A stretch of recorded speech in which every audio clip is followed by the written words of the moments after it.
Old people are often super wise, and I'm talking Master Yoga. Master Yoga, Jesus Christ. Master Yoga. During the past 3 years, since around COVID broke out, my family and I have lived with our grandparents almost continuously. Here are the top 10 life lessons I learned during that time, and trust me, they're good. Number 1. Time flies.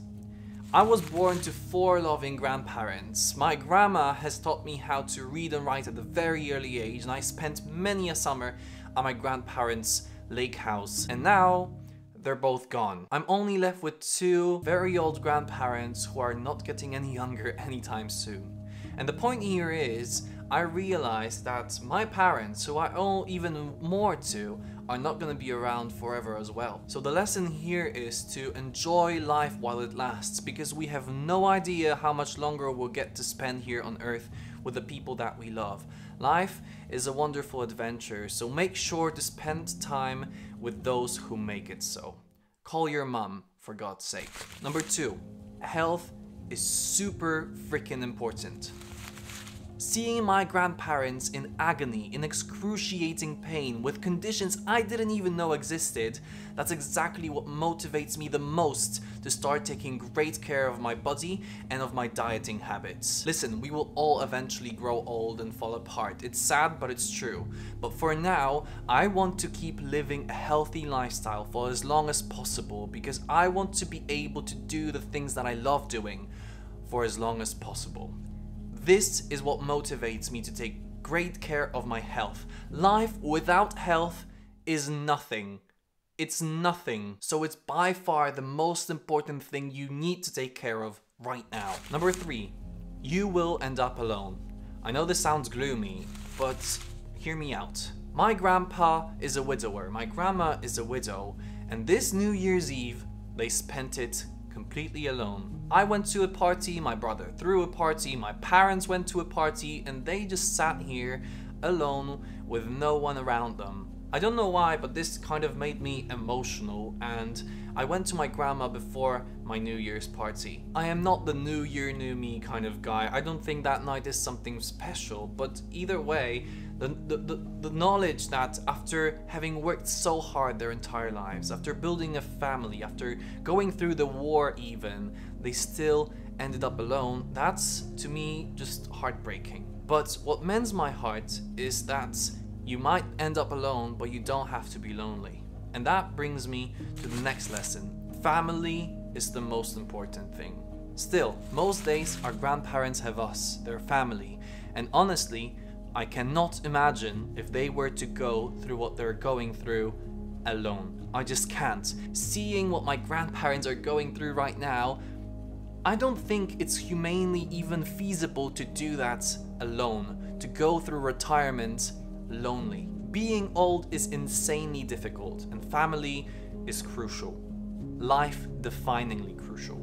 Okay, but let's move on to something more positive. Number 5, happiness is a choice. In all this, my grandma still manages to make us all smile. She dances, she draws, she walks on walks, she enjoys the sunshine, the birds. She is just one of the most, no, scratch that. She is the single most inspiring person I know in my life. She went through the war, she went through deep communism, she lost her husband of almost 70 years to cancer, and despite all that, she still chooses to be happy. Does she cry every day? Yes, she does, but still, she is the most positive person that I think I've ever met. She just chooses to enjoy the time, the little time that she's got here left on Earth. Number 6, some have it worse. Okay, I know this is not the best thing to hear when you're feeling down or sad or under the weather, but listen, it is a great thing to incorporate in your own thinking. It's a great thing to know, because it's the truth. Once you truly understand this, once it becomes engraved in your DNA that some people are having a much worse time than you, it is truly difficult to be unhappy for a long time. I have heard the stories of the terror that my grandparents went through during World War II. And these stories, I'm talking stories that you and I it's impossible for us to fathom. But the moment you realize that this all happened really, that these stories, and I'm talking best friends being blown to pieces by a missile, or running away from a plane that's shooting at you to kill you, or hiding between a fake wall from the Germans, or digging up your own grave, that's the stories I'm talking about. Now imagine for a second that you go out with your friend and you had to grab something from your house, so you left them outside for a second, and a freaking missile blew them to pieces, and you never see them again.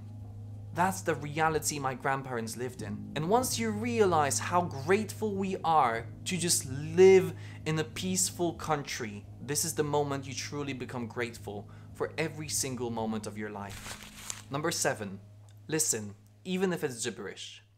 What I think our generation, the generation of young people, needs to understand is that we do not live only for ourselves. And the elderly need attention, they need being listened to, at least for a while. So just sit down there with your grandma, with your grandpa, and listen to what they have to say, even if what they say is complete rubbish.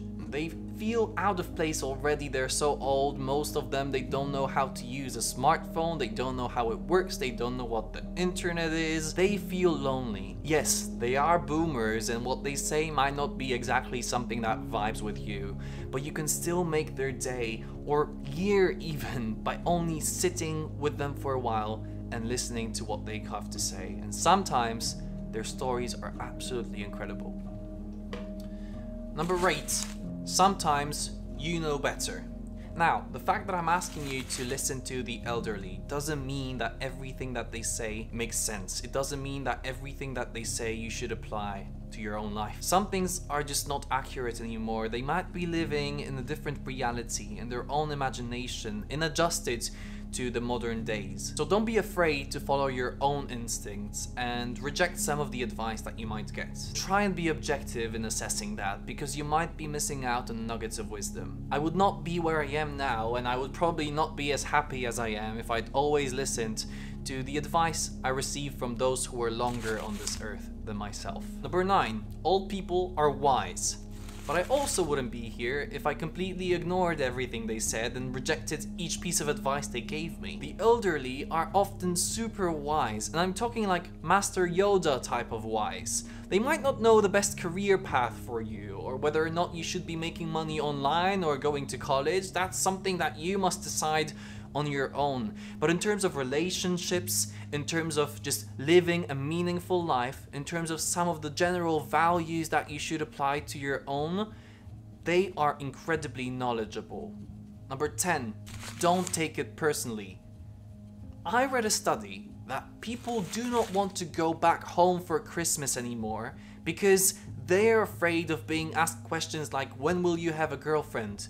To me, that is just ridiculous, okay? How fragile must you be to not be able to take that? My grandpa has been asking me this question every single day a few times for a few weeks now, and I'm not bothered because I know he means well.